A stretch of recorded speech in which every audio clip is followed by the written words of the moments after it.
Assalamualaikum Ustadz.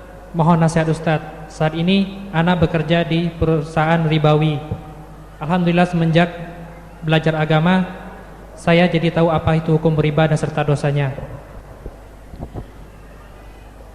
Pertanyaannya, kalau misalkan saya berhenti bekerja, bukankah justru nanti bakal menzalimi istri dan anak karena tidak menafkahi? Kira-kira bagaimana sikap Ana Ustadz? Subhanallah jamaah. Iya, berkaitan dengan riba ya. Di antara yang menyebabkan negeri tidak madani, tidak barokah, itu riba. Apa buktinya? Antum baca nanti pulang dari sini surat Al-Baqarah ayat 275 sampai 281, di mana Allah mengumumkan perang kepada pelaku riba. Allah mengatakan kepada orang-orang yang beriman. Ini ayat turun setelah para sahabat masuk Islam di Madinah. Mereka dulu banyak melakukan riba, bahkan paman Nabi itu pelaku riba. Abbas bin Abdul Muttalib itu pelaku riba. Nabi menyebutkan nama Abbas secara jelas. Pertama, riba yang aku haramkan adalah yang aku letakkan ribanya pamanku. Ini agama bukan agama kelompok, bukan agama semua. Pamanku pelaku riba, nggak boleh lagi. Allah mengatakan ya ayyuhalladzina amanu taqullaha wa dharu ma baqiya minar riba in kuntum mu'minin. Wahai orang-orang yang beriman, bertakwalah kalian kepada Allah dan tinggalkan sisa riba kalau kalian beriman. Allah katakan kalau kalian beriman, artinya yang dihidupkan itu iman. Bukan karena kalian mendapatkan pekerjaan yang lebih enak untuk anak istri kalian kemudian kita berhenti riba. Bagaimana dengan wanita-wanita yang jadi pelacur? Dia mengatakan, Ustaz, kalau ana berhenti jadi pelacur, anak-anak ana makan apa? Dia berpikir, ini kan sudah profesi ana, Ustaz, dan ana tidak ganggu orang kok. Subhanallah, ada pemikiran seperti ini, padahal Allah mengatakan fa in lam taf'alu, kalau kalian tidak meninggalkan riba, fa'dhanu biharbin minallah wa rasul, maka umumkan kepada mereka perang dengan Allah dan Rasul. Kalau negeri sudah mengumumkan perang kepada Allah dan Rasulnya, hancur itu negeri. Ketika mereka tidak mau berhenti dari riba. Kenapa sih harus riba jemaah? Yamhaqullahu riba wa yurbis sadaqat. Ustaz, nggak ada kerjaan lain. Kata siapa? Banyak kerjaan yang halal. Dan umat Islam ini jumlahnya mayoritas, dan dia bisa menekan supaya usaha-usaha itu tidak ada riba. Bisa, karena kita yang banyak. Kenapa sekarang muncul bank syariat? Karena umat Islam menuntut harus ada bank syariat. Kenapa semua bank konvensional buka cabang syariat? Karena kita yang nuntut, minta supaya ada bank syariat. Artinya seorang muslim ketika meninggalkan riba, mau tidak mau perusahaan itu akan berpikir, karena selama ini yang nabung di tempat dia, yang pinjam sama dia muslim, gimana saya memberikan kepada mereka sistem yang islami yang bisa mereka terima. Orang yang menyimpan duit di bank dapat nggak dosanya riba? Jamaah, kita bicara bank riba. Bank syariat alhamdulillah sudah mulai syariat, kita harus kawal syariatnya, walaupun ada yang masih namanya doang syariat, tapi ke depan insya Allah mudah-mudahan jadi syariat. Antum punya uang 1 miliar ditaruh di bank, dosa nggak antum? Ustaz, untuk keamanan Ustaz.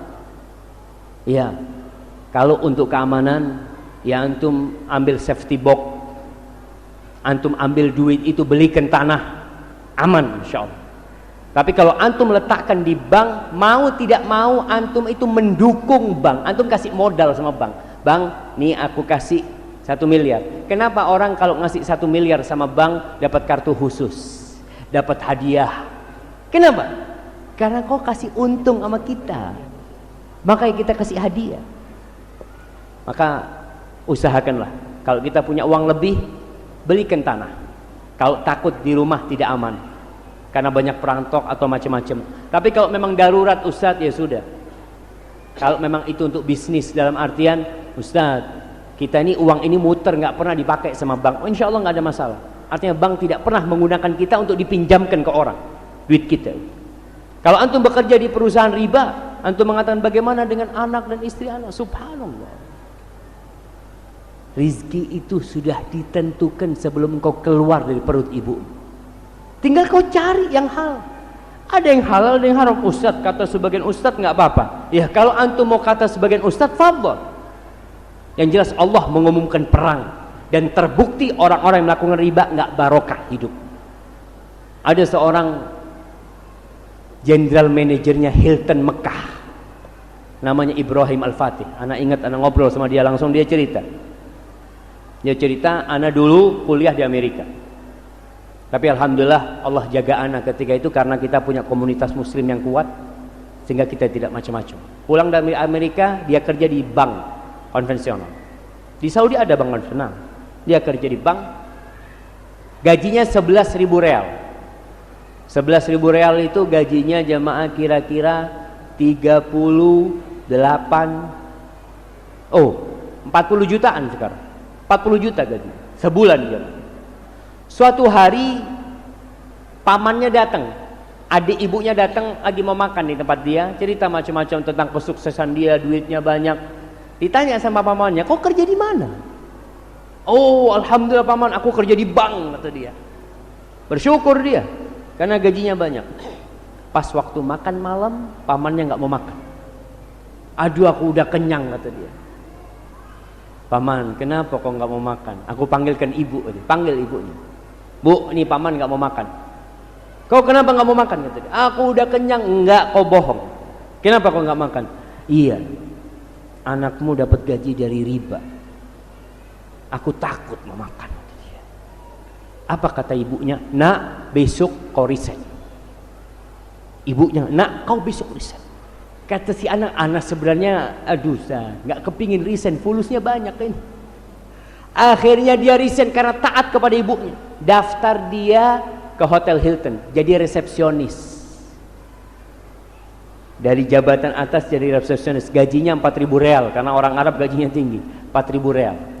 Dia cerita, subhanallah, 4.000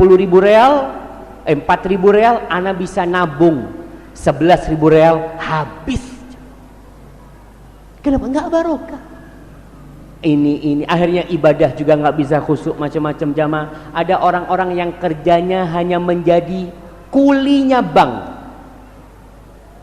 Kulinya bank, tiap bulan dia cari duit untuk setor bunga. Bukan bayar utangnya jamaah, setor bunganya. 1,3 miliar katanya bunganya tiap bulan 16 juta. 16 juta. Dia cuma setor, ini duitnya, makasih. Ya, ditawarin lagi sama bank. Kamu mau pinjam lagi enggak? Ditawarin. Kenapa? Karena kalau bank minjemin terus, kau akan jadi kuli terus buat bank itu. Ingat, dalam Islam itu ada sistem yang menyelamatkan semuanya, yang makmur insyaallah hidup itu. Apabila kita terhindar dari riba, antum kalau urusan anak istri antum keluar resign, antum ya Allah, kau perintahkan aku keluar ya. Dan kau yang nanggung rizkinya mereka. Wa man yattaqillah yaj'al lahu makhrajan. Barang siapa bertakwa kepada Allah, pasti Allah kasih jalan keluar, pasti jemaah. Kalau kita bicara sama Allah, bicara pasti hukumnya. Wa yarzuqu min haitsu la yahtasib. Allah akan kasih rizki dari arah yang tidak disangka-sangka. Ustaz, tapi ana sampai sekarang belum dapat jalan keluar. Berarti kau belum maksimal bertakwa kepada Allah. Karena janji Allah tidak pernah luput jemaah. Hadza wallahu a'lam bissawab.